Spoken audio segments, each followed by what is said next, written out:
Everyone in Ogudu village believed Pastor Daniel could make your dreams come true. But what if I told you every miracle had a price, and some secrets were deadly? You won't believe what happens next. Pastor Daniel's church was always full. Every Sunday, people squeezed in from every corner of Ogudu. Some came with hope, others came with fear. His voice rolled over the crowd like thunder, deep, calm, convincing. Hands raised, eyes closed, hearts full of expectation. Bring your sick, bring your poor, bring your hopeless, Daniel would say. Tonight, God will touch your life. People left the church with tears, smiles, and new dreams. Some claimed healed legs, sudden jobs, instant wealth. He was, to the public, a miracle worker. But behind the robes and the prayers, the truth was darker than anyone guessed. Pastor Daniel had a way of hiding his real life. He visited homes under the guise of counseling or prayer. Some women followed him willingly, thinking they were seeking blessings. Others had no choice. It started small, almost invisible. A hand on a shoulder here, a whisper there. By the time anyone realized what was happening, homes had already started to break. Marriages were strained, trust disappeared. Take the Olagbaju family. Mr. Olagbaju was struggling with his job. Daniel said, "Your wealth is cursed. Only God can remove it, and I have the key." Mr. Olagbaju gave him all his savings. That night, Daniel told Mrs. Olagbaju to come for special prayers. What happened inside the church office was not prayer. By morning, she felt shame, confusion, and fear of telling her husband. Meanwhile, Daniel kept performing miracles in front of everyone. A sick boy walked again. A trader's business grew. People whispered, "God walks through him." But Chinedu, a quiet school teacher in the back row, noticed something strange. Daniel often disappeared during the day, returning with that smug, secret smile. Something wasn't right. Curiosity became fear. Chinedu began asking questions, quietly. What he discovered made his stomach churn. Mrs. Sola's husband had traveled for weeks. Chinedu saw Daniel slipping into her house at night, not for prayers, but for his own desires. No one saw him leave, no one suspected a thing. At the same time, Daniel's public miracles continued. He prophesied sudden promotions, instant money, and family blessings. People gave offerings, believing God had sent him. But Daniel kept the wealth, spending it on himself and his secret lovers. Tension built in the village. Families started breaking. Mr. Adebayo lost his savings to Daniel's curse-breaking oil. Arguments erupted at home. Rumors whispered, the pastor is powerful but dangerous. Chinedu faced a dilemma. Speak out and risk being labeled jealous, or stay silent and watch homes fall apart. He didn't know whom to trust. Every friend, every neighbor seemed under Daniel's spell. One Sunday, Daniel held a special service. Break your financial chains.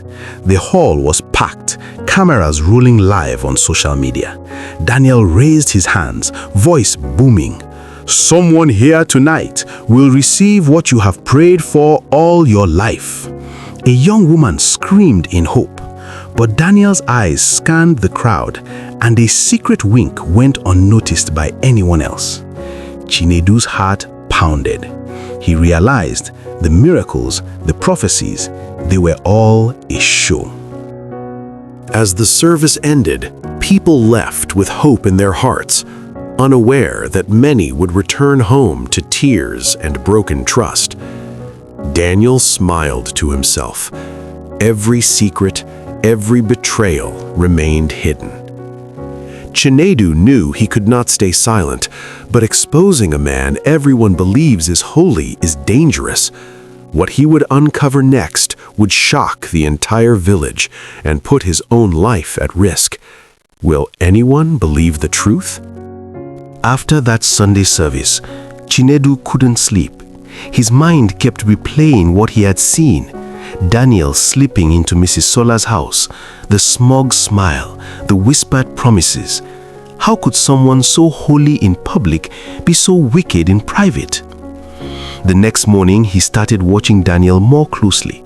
He attended the morning prayers, pretending to pray with the crowd, but his eyes followed Daniel's every move.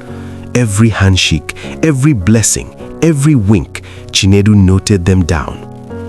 By midweek, rumors began to stir in the village. Some people whispered of missing savings, others of marriages strained beyond repair. A few courageous wives started confiding, "I don't know why, but I feel trapped after his prayers." Chinedu realized the pattern. Daniel only blessed people he could later manipulate. He prayed for their money, their family problems. Then he appeared again when he sensed vulnerability. Homes began collapsing quietly, like termites eating a house from the inside. One evening, Chinedu followed Daniel again. This time, Daniel went to the home of Mr. Adekule, a wealthy farmer. Daniel claimed he had seen a vision. "Your farm is cursed. Only my prayer can lift it." Desperate, Adekule agreed to a private session. Chinedu hid behind a tree.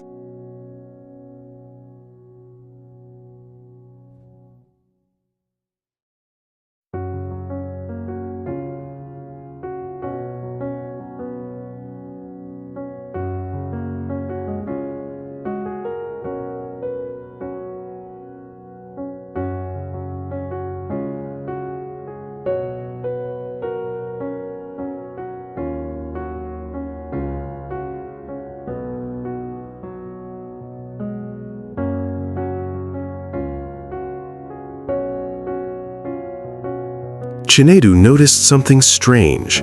Every time Daniel picked someone to bless, it wasn't random. It was always someone who had given money or who had personal troubles. It was never truly miraculous. It was selective, controlled. He spoke to some of the victims secretly. Mrs. Adebayo admitted quietly, "Pastor said my husband is cursed. I gave him money, and now our home feels empty. I don't know what to do." Another young woman whispered, "I saw him at night. He touches wives when husbands are away." Chinedu realized exposing Daniel would not be easy. Everyone loved him. Daniel had charisma, charm, and the appearance of God's favor. Who would believe Chinedu over a man who healed the sick and made the blind see? Still, he decided to gather proof. He started following Daniel more frequently, recording every suspicious move. His heart raced every time Daniel walked past. Sometimes Daniel glanced suspiciously, making Chinedu duck behind walls and fences. Tension reached a boiling point one stormy night. Daniel was supposed to visit another family, the Oceans. Chinedu hid in the shadows, heart pounding, rain soaking his clothes. Inside, Daniel whispered promises, touched hands, and moved closer to Mrs. Ocean. Suddenly, the lights flickered and Daniel froze. Chinedu held his breath.